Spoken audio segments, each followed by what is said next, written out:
এক যে ছিল পান্তা বুড়ি। সে পান্তা ভাত খেতে বড্ড ভালোবাসত। এক চোর এসে রোজ পান্তা বুড়ির পান্তা ভাত খেয়ে যায়। তাই বুড়ি লাঠি ভর দিয়ে রাজার কাছে নালিশ করতে চলল। পান্তা বুড়ি পুকুর ধার দিয়ে যাচ্ছিল।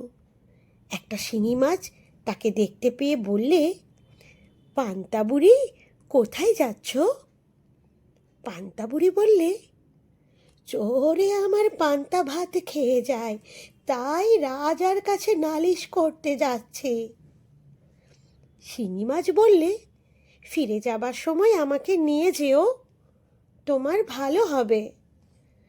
পান্তা বুড়ি বললে, আচ্ছা, নিয়ে যাব।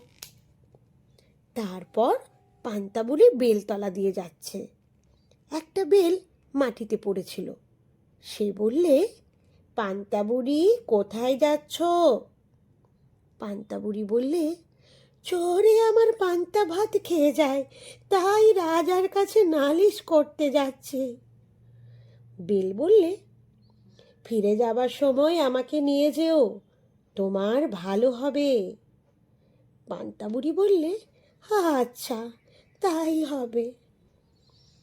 তারপর পান্তা বুড়ি পথের ধারে খানিকটা গোবর দেখতে পেল।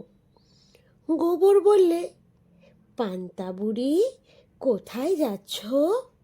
পান্তা বুড়ি বললে, চোরে আমার পান্তা ভাত খেয়ে যায়, তাই রাজার কাছে নালিশ করতে যাচ্ছি।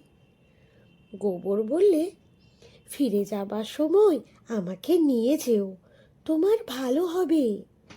পান্তা বুড়ি বললে, আচ্ছা। তারপর খানিক দূর গিয়ে পান্তা বুড়ি দেখলে পথের ধারে একখানা খুর পড়ে রয়েছে। খুর বললে, পান্তা বুড়ি, কোথায় যাচ্ছ? পান্তা বুড়ি বললে, চোরে আমার পান্তা ভাত খেয়ে যায়, তাই রাজার কাছে নালিশ করতে যাচ্ছি। খুর বললে, ফিরে যাবার সময় আমাকে সঙ্গে নিও, তোমার ভালো হবে। পান্তা বুড়ি বলল, আচ্ছা, তাই নিয়ে যাব। তারপর পান্তা বুড়ি রাজার বাড়ি গিয়ে দেখলে রাজামশাই বাড়ি নেই। কাজেই সে আর নালিশ করতে পারল না।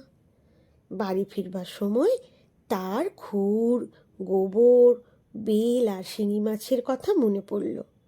সে তাদের সকলকে নিয়ে থলেতে করে নিয়ে চলে এলো। পান্তা বুড়ি যখন বাড়ির আঙিনায় এসেছে, তখন খুর বললে, আমাকে ঘাসের উপর রেখে দাও। তাই বুড়ি খুরখানাকে ঘাসের ওপর রেখে দিল। তারপর যখন সে ঘরে উঠতে যাচ্ছে, তখন গোবর বলল, আমাকে পিঁড়ির ওপর রেখে দাও। তাই বুড়ি গোবরটাকে পিঁড়ির ওপর রেখে দিল।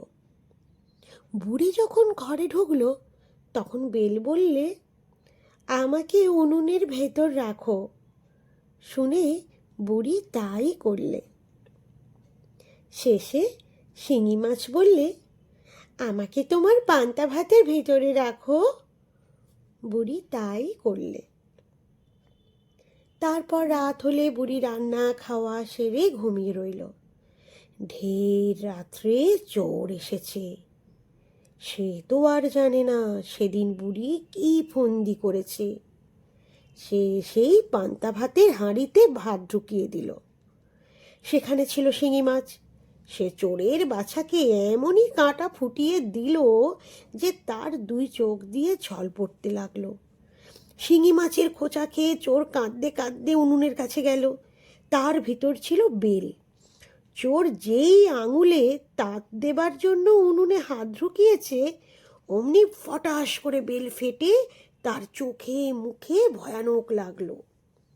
তখন সে ব্যথার ভয়ে পাগলের মতো হয়ে যেই ঘর থেকে ছুটে বেরোবে, অমনি সেই গোবরে তার পা পড়েছে। তাতে সে পা হড়কে ধপাস করে সেই গোবরের উপরেই বসে পড়ল। তারপর গোবর লেগে ভূত হয়ে ব্যাটা গিয়েছে ঘাসে পা মুছতে। সেইখানে ছিল খুর, তাতে ভয়ানক কেটে গেল। তাতে ও মা গো, গেলুম গো বলে না চেঁচিয়ে বাছা যান কোথায়। তা শুনে পাড়ার লোক ছুটে এসে বললে, এই বেটা চোর, ধর বেটাকে, মার বেটাকে, কান ছিঁড়ে ফেল। তখন চোরের যা সাজাটা হলো না, তোমাদের কি বলবো। নমস্কার, আমি সৌমিতা। সৌমিতার গল্প কথা আপনাদের কেমন লাগছে আপনারা কমেন্ট করে জানাবেন আমাকে।